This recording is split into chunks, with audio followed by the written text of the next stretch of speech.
Putin said Ukraine must be within Russia. Well, now he's got his wish. Ukraine is in Russia.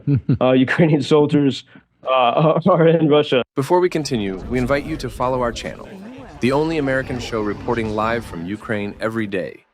Ukraine's army really pulled off a huge surprise, big charge into Russia this week, and that's all the talk this morning. Let's check in with Joseph Lindsley in Ukraine. Joe, what are you learning about that? Well, Bob, good afternoon from Kyiv, and certainly this is the topic of every conversation here today, and I'll do my best to give you as accurate as possible picture of what's happening. We have news now that Russia, and we have evidence of this, Russia is racing to send convoys to the Kursk region. This is being reported in Russian media, either out of stupidity, unaware that they are revealing their locations, or maybe some kind of frustration with the Kremlin.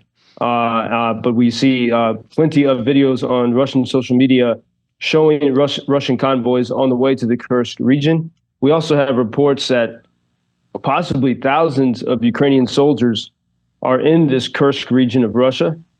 Maybe even up to 6,000 is the number I heard, but of course, no way to know that for sure. But there is good evidence that Ukraine now controls about 155 square kilometers of the Kursk region. And to put that in comparison, this is just in a few days. The Russians control 150 square kilometers of the northeastern part of Kharkiv region. That's that region that Russia reinvaded in May of this year, just a couple months ago. And it had been liberated in 2022, and they reinvaded in May. And for several days, there was a lot of expectation that, the way Russians were pounding Kharkiv city, that the Russians were going to gain a lot of ground. And the Ukrainians have put a stop to that, and there's no further progress there. But here we have a situation. So we're about 3 days into this now, 2.5 days.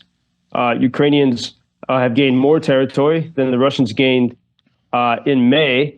And we also see a very different style of approach when the Russians, when they invade Ukrainian territories, including in Kharkiv region, they start to carpet bomb and really try to destroy city and villages. And what we're seeing here is much more precise attacks. For example, now there have been 2 Russian helicopters that have been shot down by Ukrainian drones.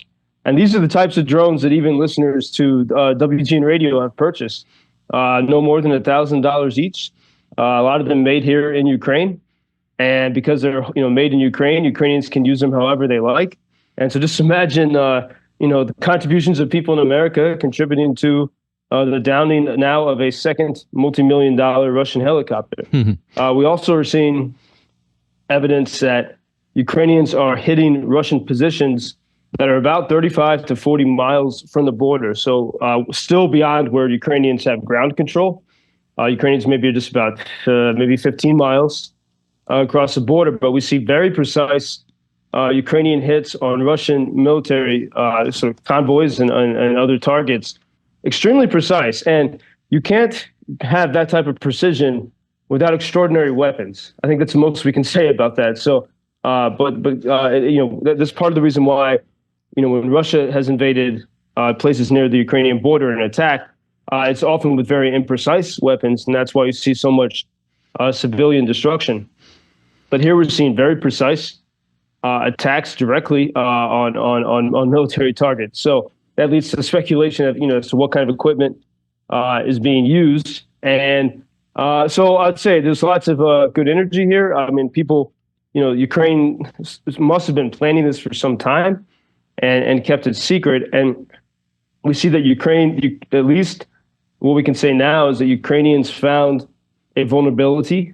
Instead of focused on taking back areas where Russians are currently pressing into Ukraine or areas from which, where Russia is posing a big threat, they found a place that no one was really thinking about very much, and pushed in and found that it was not well guarded, and those who were there seemed to be wanting to flee. Meanwhile, in Donbass, in eastern Ukraine, it's still very terrible and intense. The Russians they continue to make the steady march toward that small city of Pokrovsk, And this morning they hit the city of Konstantinivka, a small city. They hit a supermarket, in this small town near the front line. I've been to this place.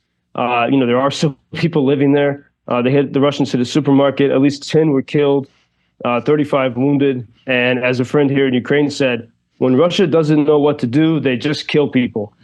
Sort of the mentality here. But I think we also see a lot of, this has, now that we see that there's at least some sustainability to what Ukraine is doing in the Kursk region, there's also a lot of humor and sort of, humorous commentary about it. And I think that's expressing the hopefulness that people have. But if we recall how, Vladimir Putin sort of unilaterally declared regions of Ukraine to be part of Russia, people are saying, well, President Zelensky should simply sign a proclamation saying that Ukraine has annexed this territory. and others have said, Putin said Ukraine must be within Russia.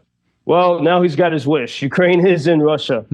Ukrainian soldiers are in Russia. And so, and then others are saying, why won't Russia just give up Kursk to Ukraine for the sake of peace? Just have peace. It's so simple, and it will solve all the problems, reflecting some of the rhetoric we've heard from pro-Russians these past 2 years.